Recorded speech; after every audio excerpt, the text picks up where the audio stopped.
Basic factors of microwave communication. Microwave കമ്മ്യൂണിക്കേഷൻ്റെ basic ആയിട്ടുള്ള ഫാക്ടേഴ്സാണ് നമ്മൾ ഇവിടെ കാണിച്ചിട്ടുള്ളത്.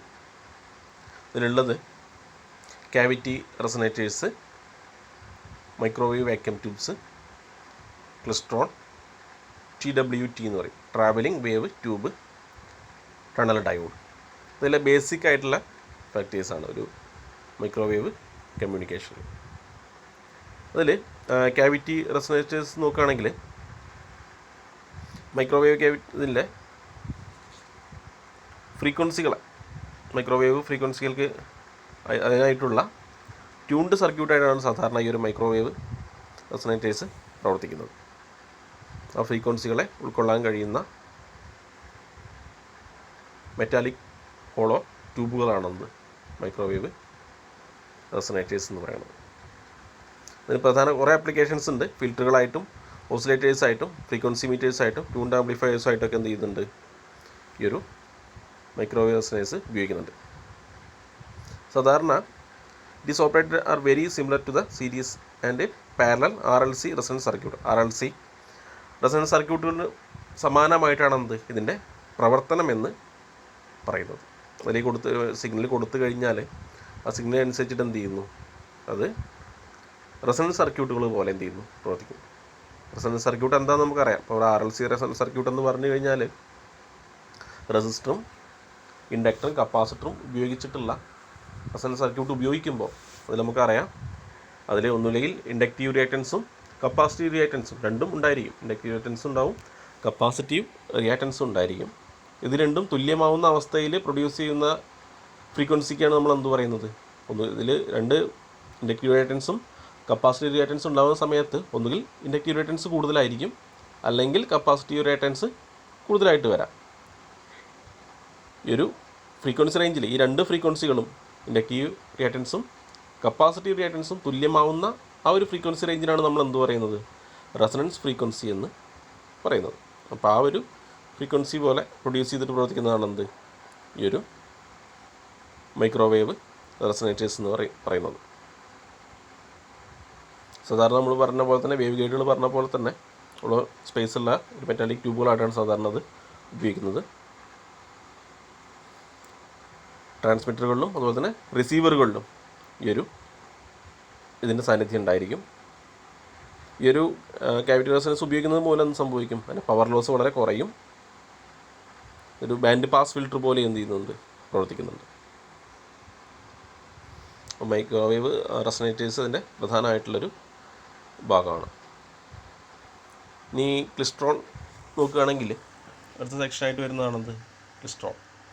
മൈക്രോവേവ് വാക്യൂം ട്യൂബ്സ് അതിൽ വരുന്നുണ്ട്. ക്യാവിറ്റി റെസൊണേറ്റേഴ്സിൻ്റെ മൈക്രോവേവ് വാക്യൂം ട്യൂബ്സുകളുണ്ട്. വാക്യൂം ട്യൂബുകൾ എന്ന് പറയുമ്പോൾ അതിലുള്ള സിഗ്നലുകൾ പ്രൊഡ്യൂസ് ചെയ്യാൻ വേണ്ടി സാധാരണ ഉപയോഗിക്കുന്നതാണെന്ത്, വാക്യൂം ട്യൂബുകൾ.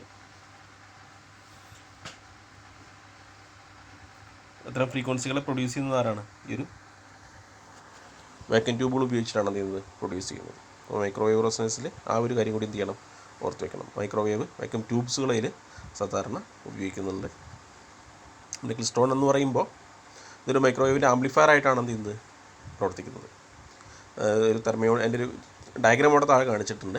തെർമിയോണിക് എമിഷൻ മൂലം കാഥോഡിൽ നിന്ന് എന്ത് ചെയ്യുന്നുണ്ട്, ഇലക്ട്രോൺ ബീം പ്രൊഡ്യൂസ് ചെയ്യുന്നുണ്ട്.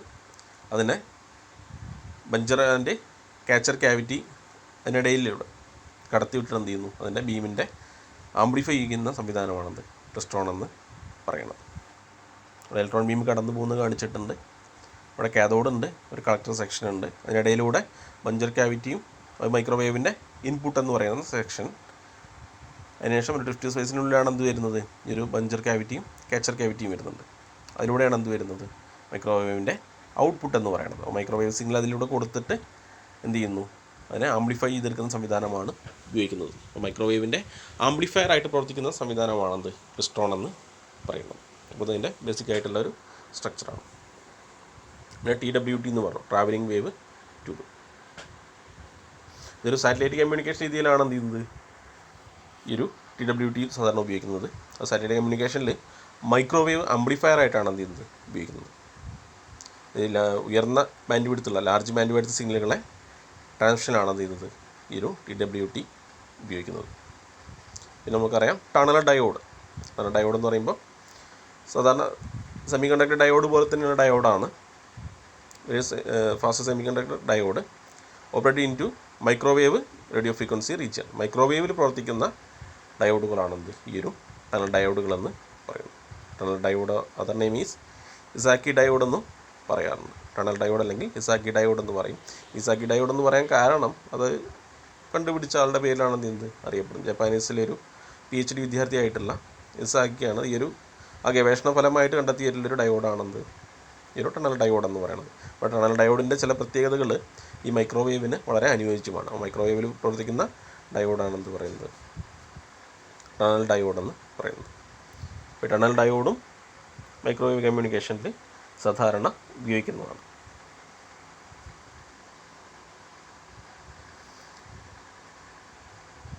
ഒരു ബേസിക് ബ്ലോക്ക് ഡയഗ്രം കാണിച്ചിട്ടുണ്ട്. മൈക്രോവേവ് കമ്മ്യൂണിക്കേഷൻ നടക്കുന്ന രീതിക്കനുസരിച്ചിട്ടുള്ളൊരു ബേസിക് ബ്ലോക്ക് ഡയഗ്രം കാണിച്ചിട്ടുണ്ട്. അതിൽ മൈക്രോവേവിൻ്റെ ട്രാൻസ്മിറ്ററുമുണ്ട്, മൈക്രോവേവിൻ്റെ റിസീവറുമുണ്ട്. നമ്മൾ കൊടുക്കുന്ന ഡാറ്റകളെ ഒരു മൾട്ടിപ്ലക്സറിലേക്കാണ് എന്ത് ചെയ്യുന്നത് കൊടുക്കുന്നത്. അതിൻ്റെ ഫ്രീക്വൻസി റേഞ്ച് എന്ത് ചെയ്യുന്നു അതിൽ മാറ്റങ്ങൾ വരുത്താൻ വേണ്ടിയിട്ടാണ് കൊടുക്കുന്നത്. മൾട്ടിപ്ലക്സർ എന്ന് പറയുമ്പോൾ അവിടെ പല രീതിയിലുള്ള ആംപ്ലിഫയറുകൾ ഉണ്ടായിരിക്കും, അതിനെ വേർതിരിക്കുന്ന സംവിധാനങ്ങൾ ഉണ്ടായിരിക്കും.